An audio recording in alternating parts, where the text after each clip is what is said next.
Today, in part 8 of the series Building a Marriage, the topic is embracing sexual intimacy. Just what is God's design for marital sex and the sexual relationship? How are a husband and wife to bless each other? And what important lessons can we learn from the Song of Solomon? Here's Pastor Seth. We are finishing up our message series on marriage. And if you've been with us, we've used the Monopoly cards as sort of pictures, images of each of the different elements about marriage that we've talked about.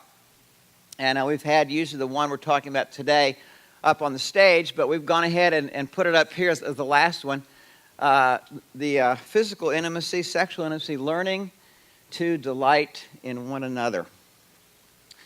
This is an area that for many couples, it's a large struggle. This is oftentimes where the genders come clashing together. If you didn't know you were really different people before this, you discover this trying to make the sexual relationship work in a way that's happy for both of you. For some people, this involves a lot of relational pain. And as I share today, I don't want you to hear me that I'm not aware of that. I talked to quite a few people over about 35 years of ministry, and probably marriage is the most of anything. And I know that there's a lot of pain and struggle with this. What I'd like to do mostly is talk about what the Bible has to say about marriage. Doing that in 35 minutes is a rather daunting task. Please do not think that this is all that the Bible has to say about it. But what I would like to do is talk about the pillars, the important things that we are to remember, that usually when we give these short shrift, it has an effect. When I think about sexual relationship in our Western culture, or historically worldwide, particularly I think about three things where our current culture errs badly in this. And the first area is that the depersonalizing of the sexual relationship. In our current culture right now, and this has been true for about 20 years or so, there's been one particular sort of strand that floats through our thinking that equates the sexual relationship as an appetite or a hunger in the physical sense. Just like with food, if you have a food hunger, you go ahead and have dinner. In the sexual relationship, if you have a sexual hunger, then you're supposed to have sex. Well, the depersonalizing of that is often missed. Now, it's not missed for most of you ladies, because you sense that there's something that falls terribly short of the ideal here. And this goes into the second thing that I see in our Western culture, is the trivializing of the sexual relationship. I think partly this is due to ladies who sense that the personalizing of the sexual relationship is sort of getting short shrift. And it's very easy for a wife to feel like a mistress with her own husband, or that she's just being used. Or he says he loves me, but what he really loves is my body, or he loves his own sexual needs. And then it's easy for a woman there to sort of make the jump to trivializing his needs, or seeing his needs as childish or selfish. That is a great mistake, which we will talk about. The third thing I see in our Western culture is almost the opposite of trivializing, and I'm going to coin a word for today, the passionalizing of sex, and making the emotion sort of the big to-do about everything related to this, and sometimes this affects men in certain ways.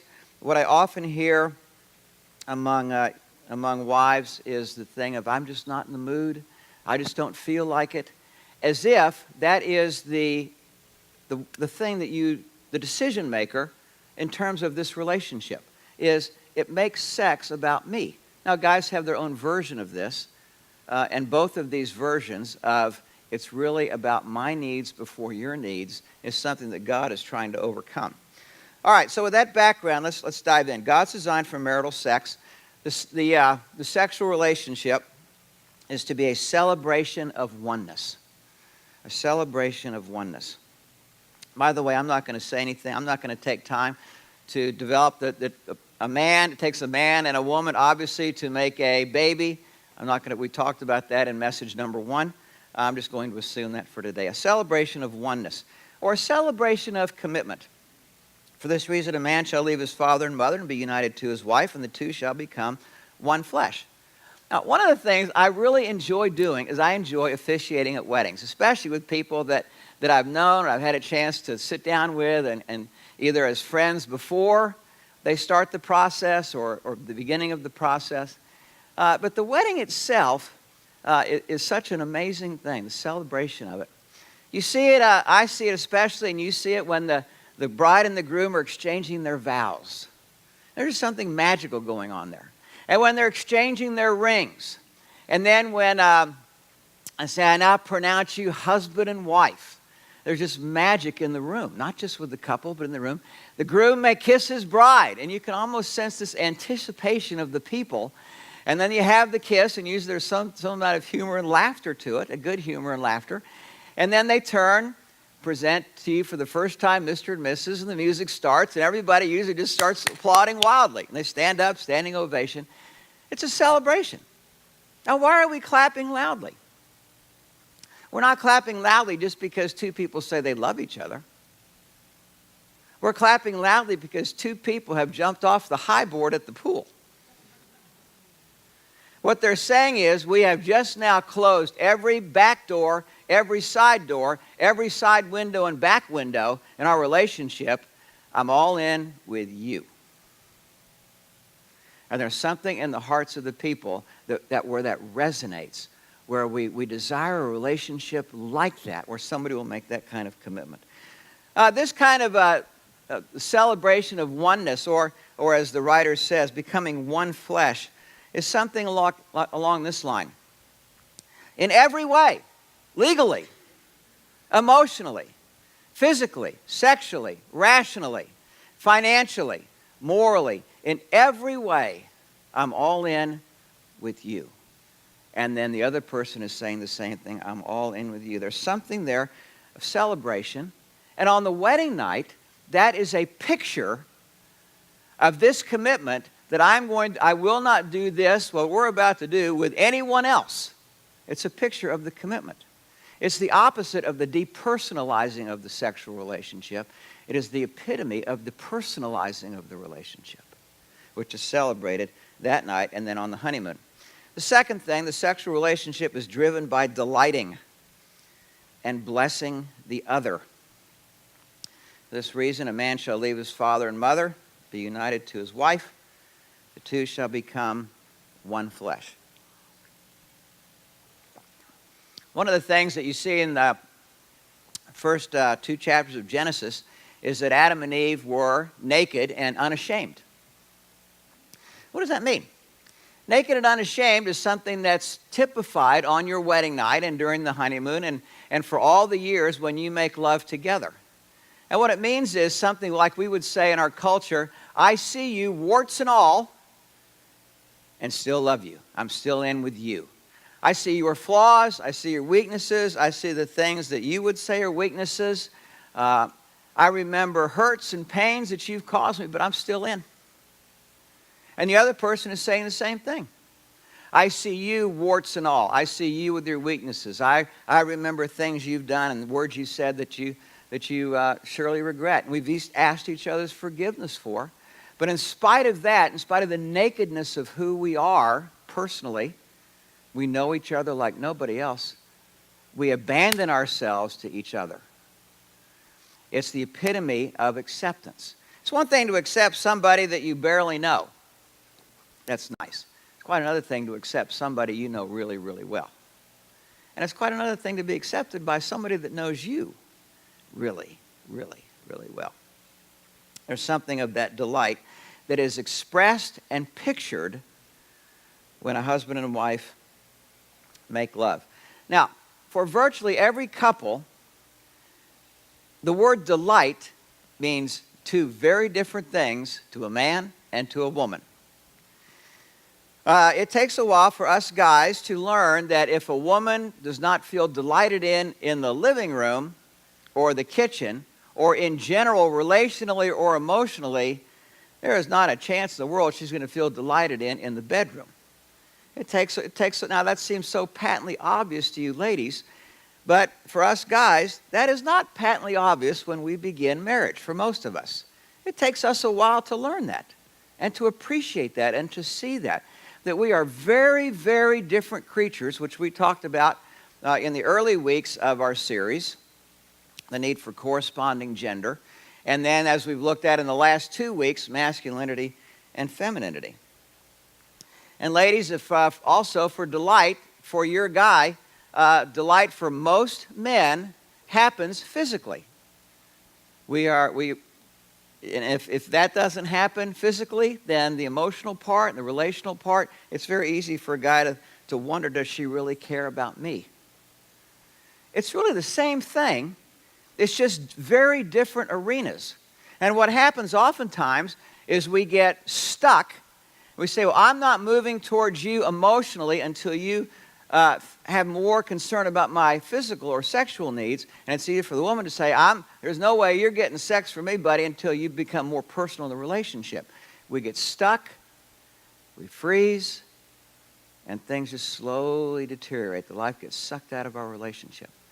In reality, both a husband and a wife are meant to break through how they see delight and bring delight to the other person as the other person appreciates that.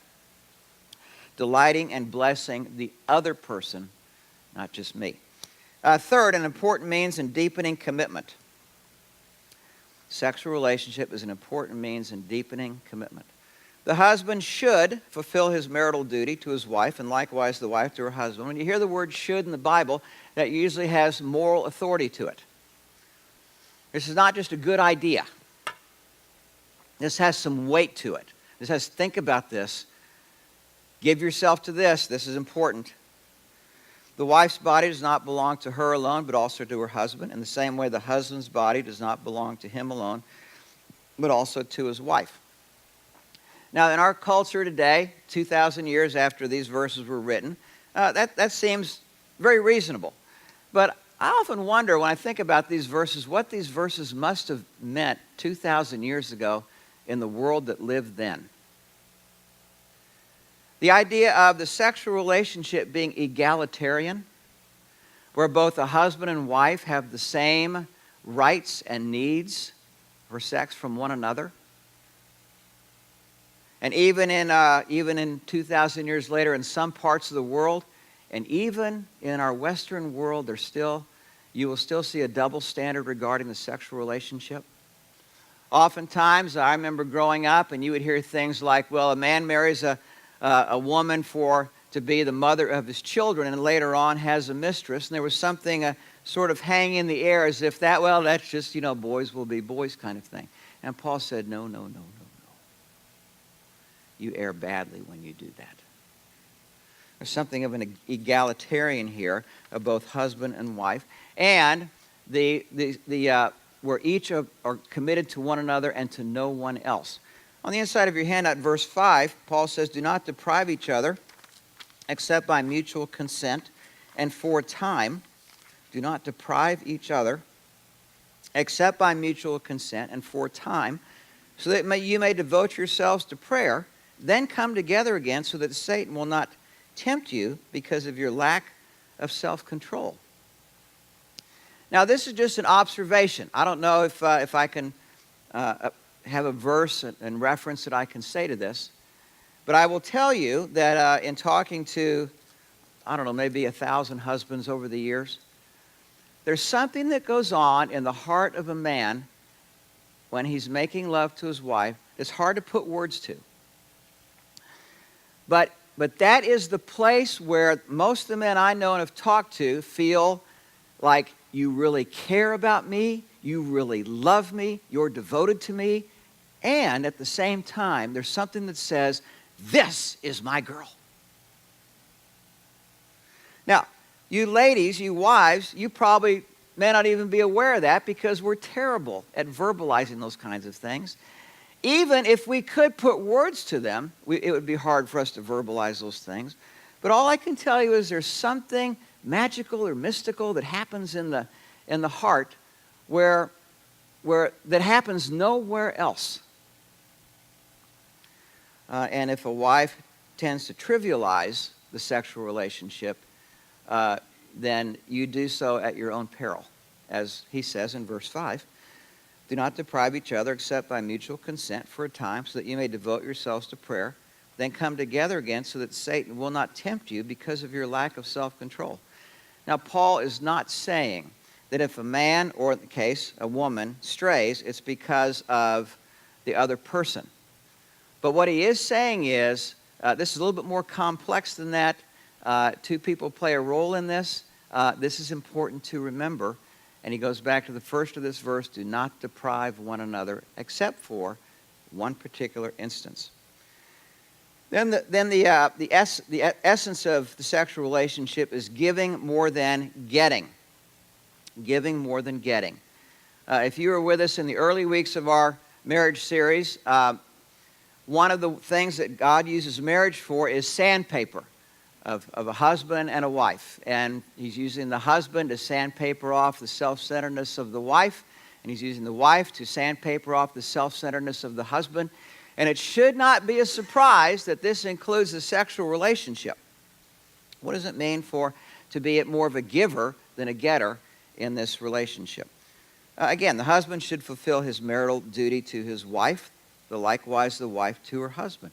Paul just sort of speaks there as if it's not just a moral requirement or duty, but of course you would want to do this. Be other-centered. The wife's body does not belong to her alone, but also to her husband. In the same way, the husband's body does not belong to him alone, but also to his wife. That may grate on you as you read that verse. And the reason it grates on us is because our self-centeredness is so ingrained that we think about ourselves first in this relationship and then our spouse second without even thinking about it. We just react that way. Verse 5, do not deprive each other except by mutual consent and for a time so that you may devote yourselves to prayer.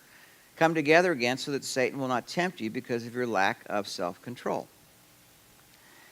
Now, usually one of the things I mentioned a minute ago that the husband deals with, his real question, where does she really love me, usually comes in the bedroom. And oftentimes I hear men say things like, it seems to me that the sexual relationship and my sexual needs, it seems to me, or it feels this way, that it's the very last thing on her radar screen. It seems to me that there are all kinds of other things that are more important than that. Sometimes I just have to get the laundry done tonight. I just have to get the kitchen clean tonight. Now those things may be true. But the effect of that kind of thinking and that kind of relating has a debilitating effect on a man. And I know it's hard for you ladies to appreciate that because we are such different creatures. But I think the equivalent would be something like this. Let's say you came home, ladies, and you had something really important that happened at work. You couldn't wait to share with your husband. What effect would it have on you if he said, you know, I just don't want to talk tonight. I'm just not in the mood. I just don't feel like it. And then went out and washed his car. You say, oh, Seth, well, that's different because that's the physical relationship and the emotional part of the relationship is more important. Well, it is to you. But it's not to him. We are really different creatures. And there's room on both sides here to learn to give in a way that the other person appreciates. Giving relationally as a gift. It's my impression that for us men, this is the part of the giving that for the vast majority of us is if I'm not filling my wife's emotional tank in the living room or in the car driving somewhere or going out on a date or just sitting down to chat and letting her talk about her day, this is where she enjoys so much of her relational, emotional tank gets full that then the physical relationship makes more sense. Now I'm speaking human guy language here. Makes more sense to her. She's more interested. She feels more loved. Giving relationally as a gift. So my observation. Don't hold me to this. But it seems to me that for the most part, and most of the guys I've talked to, that the husband's sexual drive is stronger than the woman's sexual drive, the wife's sexual drive. Again, that may not be universal, but it's almost universal in my 35 years of talking to couples. And I wonder, when I hear that, I wonder if there's not something of God's design in the sexual relationship built into the male sex drive that has a purpose to it. What it does, ladies, is it keeps him moving towards you.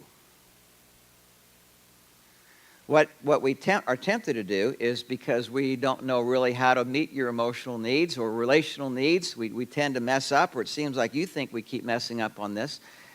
If nothing else keeps him moving towards you, this will. To move with you towards strength. The second part of giving is giving sexually as a gift. If you're a woman and your sex drive is not as strong as your husband's, or if you're a man and your sex drive is not as strong as a woman's, the thing you don't want to be doing is to see the sexual relationship as something about me and my needs first.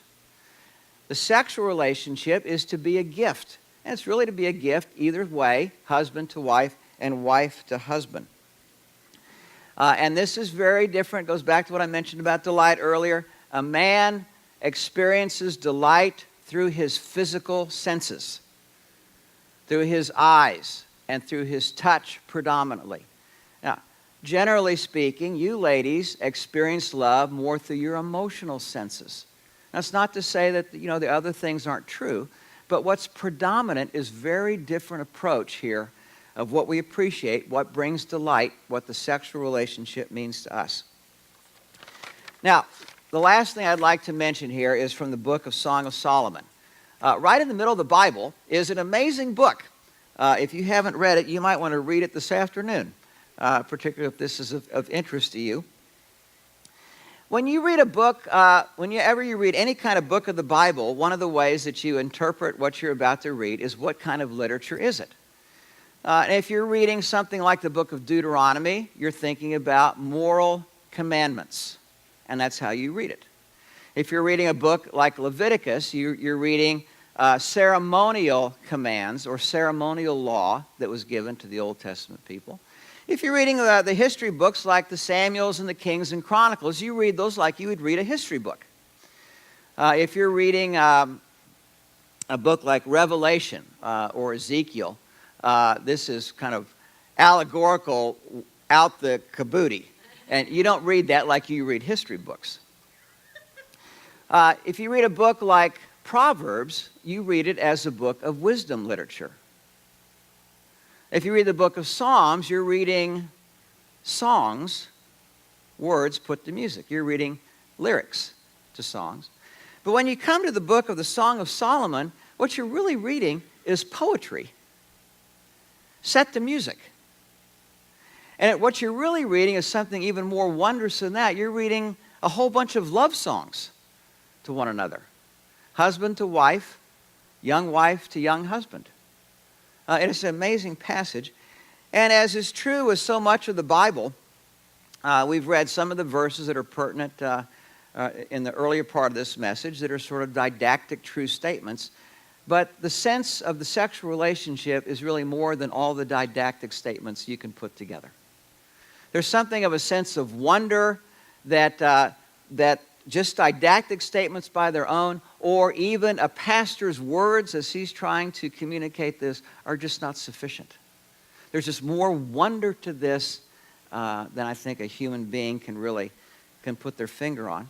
But there are several things here I'd like to read excerpts. First, driven by the deepening of the relationship. And as I mentioned, for most of us guys, this is the area that we're having to push ourselves on.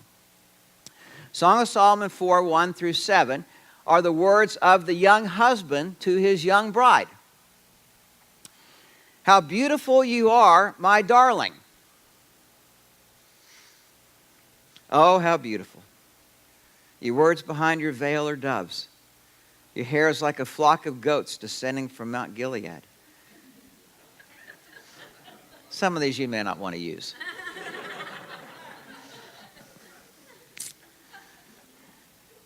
Your teeth are like the flock of sheep just shorn, coming up from the washing.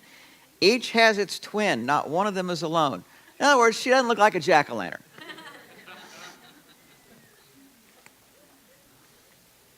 Your temples behind your veil are like the halves of a pomegranate. Your neck is like the Tower of David, built with elegance, on which it hang 1,000 shields, all of them shields of warriors. Your two breasts are like two fawns, like twin fawns of a gazelle that browse among the lilies, until the day breaks and the shadows flee. I will go to the mountain of myrrh and to the hill of incense. All beautiful you are, my darling. There is no flaw in you. Now, I hope that what you sense is something of, this man is not just thinking about body parts. He is with his bride, and he is thinking about the whole person. The relational aspect. He's trying to meet her emotional needs as he speaks words to her. Now, this is good stuff, both in the bedroom and in the living room. Chapter 5 gives a picture of the young bride. And here, I hope what you sense is something of her other-centeredness and humility as she relates to her husband. My lover is radiant and ruddy, outstanding among 10,000. His head is purest gold. His hair is wavy and black as a raven. His eyes are like doves by the water streams, washed in milk, mounted like jewels. His cheeks are like beds of spice, yielding perfume. His lips are like lilies dripping with myrrh. His arms are rods of gold set with chrysolite. His body is like polished ivory decorated with sapphires. His legs are pillar of marble set on bases of pure gold. His appearance is like Lebanon, choice as its cedars. His mouth is sweetness itself. He is altogether lovely. This is my lover. This my friend, O daughters of Jerusalem. Now, what's hard to put into words is something of the wonder of what each of them are sharing with the bride and groom. But what you sense is something of an amazing other-centeredness and a humility, and that the needs of the other person are more important than what I'm getting, my needs. This is what God is trying to drive into us as husbands and wives down through the years. On the back of your handout, I want to finish with one other thing about Song of Solomon. The book, for hundreds and hundreds and hundreds of years, as theologians have studied this, there's been sort of a question of, well, the two people, this is about their love relationship and their honeymoon and courtship and all that, and there's plenty there. But is the book also suggestive of how God thinks about his people? And you have plenty of verses in the Old Testament and the New Testament that describe something of the wonder of how God looks at his people. And one of the metaphors is that Christ is the groom and that the church is the bride. And there's one sense in which that's true now, and there is a much fuller sense in which that sense is coming. In Revelation 21:2, there's sort of this image, same kind of image, but it relates to where we're going in heaven. I saw the holy city, the New Jerusalem, coming down out of heaven from God, prepared as a bride, beautifully dressed for her husband. And the illustration here is that the place where we're going as God's people, to heaven one day, has been adorned with the same kind of care that a bride gets on her wedding day. She goes and has her hair done. She has her makeup done. She's got all her best friends there. Her mom is usually in the room. They got flowers. Somebody brings something to munch on and something and it's just kind of this all of this preparation, important preparation, making the bride as beautiful as she can be. Now, what's true about heaven is also true about God's work in his people. He's doing the same thing with you and me, and he will continue to do that all the days of our life. In Revelation 22:17, this is not on the PowerPoint, and it's not in your outline, but it might be worth writing down, the reference. Revelation 22:17 says, the Spirit, the Holy Spirit, and the bride, meaning God's people, say, come, to Jesus. Come. And let the one who hears say, come. And let the one who is thirsty come. And let the one who wishes to take the water of life without cost come. The idea is something of the wonder that we have a husband who's coming for his bride. As you think about the book of Song of Solomon, I think about the imagery of love letters, husband to wife, wife to husband. I remember reading the Burns in English class and the love poems between them. There's something in this Song of Solomon of poetry, lyrics, wonder, sort of the sweep of the love relationship. And in this particular sense, this is also true. It's sort of the echoes or a shadow of what's coming, I think is suggested in this book, that this is what God is doing, and He's preparing for us in the same way, in such a way that the language we see in the book will be the language He talks to you about and me about when we're in heaven. One of my favorite children's stories is The Lion, the Witch, and the Wardrobe. And if you've read the book or seen the movie, you know about the mystical land called Narnia. And Narnia is a land where all the animals talk. But Narnia is under the rule of the evil queen Jadis. And it's always winter there when the children show up. And you have the dark fog of winter where you can't see the sun. And the snow is all over the ground, and ice hangs from the trees. And it's just kind of a grim, dim, gloomy place. And the children show up, and over the course of the story, finally Aslan, the lion, comes, who's a picture of Jesus Christ and what he is, the incarnation into this world and what he brings. And as Aslan comes, winter slowly ends. And what happens is spring comes. And you see the thaw beginning, or the ice beginning to thaw. The snow beginning to melt. The fog begins to dissipate and the sun breaks through. The flowers begin to come up from the ground and bloom. The birds are singing, and the animals who can talk are singing and chanting and cheering the joy that Aslan has come and that life is very different. Now, that same language is used in Song of Solomon, chapter 2, I think suggestive of the winter here that we are in is going to come to a close. And springtime is coming. Chapter 2, verse 8. Listen, my lover, look, here he comes, leaping across the mountains, bounding over the hills. My lover is like a gazelle or a young stag. Look, there he stands behind our wall, gazing through the windows, peering through the lattice. My lover spoke and said to me, arise, my darling, my beautiful one, and come with me. See, the winter is past. The rains are over and gone. All of the things that make this life difficult and hard, all of the challenges that you just wish we didn't have to go through, winter is finally past. The rains are over and gone. Flowers appear on the earth. The season of singing has come. The cooing of doves is heard in our land. The fig tree forms its early fruit. The blossoming vines spread their fragrance. Arise, come, my darling, my beautiful one. Come with me. That's coming. And the language suggests something of desire and delight, that your presence brings him delight, and that his presence will bring you delight. And there's something of not just enjoyment, but euphoria that is illustrated, or to be illustrated, in the sexual relationship. Let's pray together.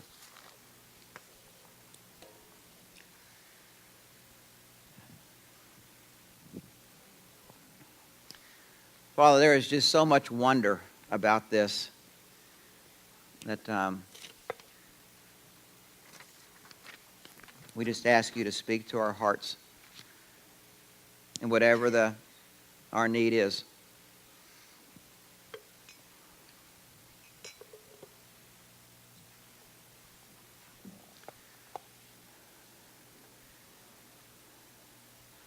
I suspect for a lot of us there's a kick in the seat regarding our self-centeredness. It seems to me like that's always needed. And yet it's a kick in the pants that's not discouraging.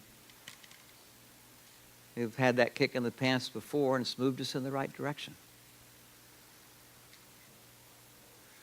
There's a sense of wonder about your design and embracing the wonder of it without having to have all the details nailed down.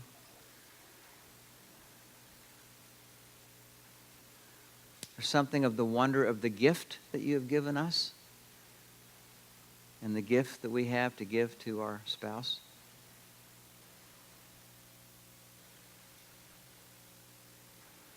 There's something about the joy and delight of relationship that should push us forward.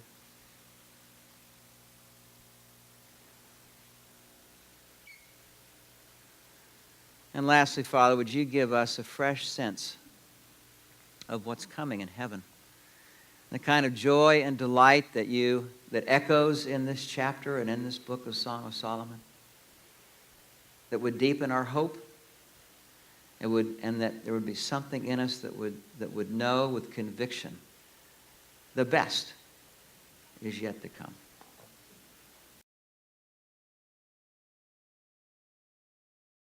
We at Pacific Church of Irvine invite you to join us every Sunday at 9:30. You can also visit our website at pacificchurch.com.